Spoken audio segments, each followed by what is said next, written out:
Have you ever owned a business? I have not. How long have you been in this position? My current position? Yes, or at the EPA?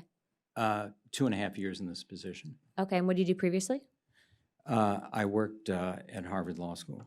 What did you do there? I was the executive director of a legal research program. Okay, and you were there for how long? 3 years. Okay. Have you ever been to Anchorage, Alaska? No, I have not. Have you ever evacuated a hurricane in Florida? No, I have not. Okay. And my final question, a little bit more personal, but how much do you make a year? I know it's kind of random, but I'm going somewhere with this. About $175,000 a year. Oh my gosh, you're doing better than I think we are after taxes, right, guys? Anyways, the reason I asked that is because right now what I'm seeing is the EPA, not necessarily you, but as a whole, people advising on legislation that's impacting Americans who might not be as fortunate as us, right? So right now, the average cost of an electric vehicle is around $66,000 a year. You have Black Americans' average income, $45K a year, and Hispanic Americans on average making about $58K a year. So when these policies go into place to force someone to buy a new vehicle, ultimately what ends up happening is many people can't afford that. Places like Anchorage, Alaska, I had the opportunity of being able to go out on a Codel recently. And what I'm hearing from out there is that they do rely on gas-powered vehicles, especially because of the environment that they're in.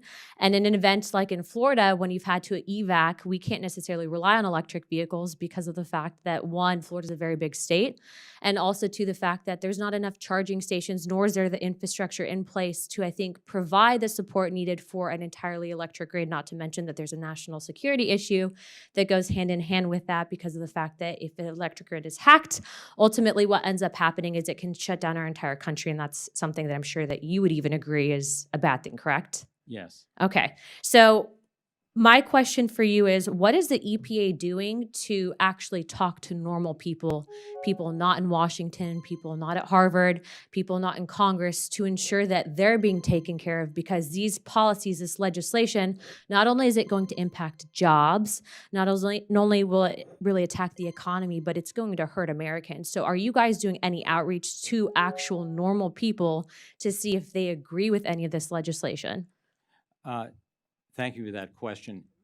Engaging with everybody, if you will, is an absolute priority whenever we undertake rulemakings like this.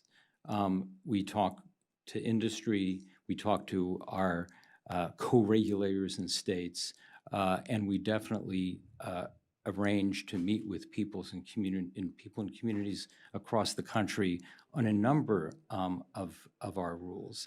And what we hear the most from the people we talk to is that reducing pollution in their communities is a top priority.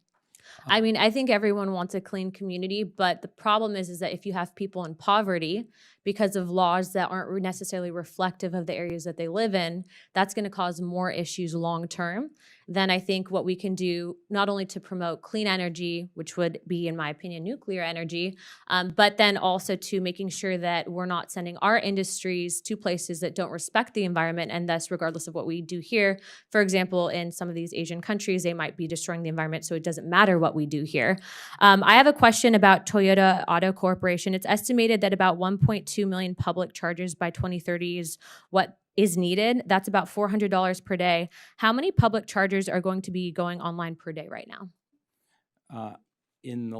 What I do know is that in the last couple of years, there was a 40% increase in chargers, which now bring us up to a total of 130,000 chargers. Do you know how many per day are going up?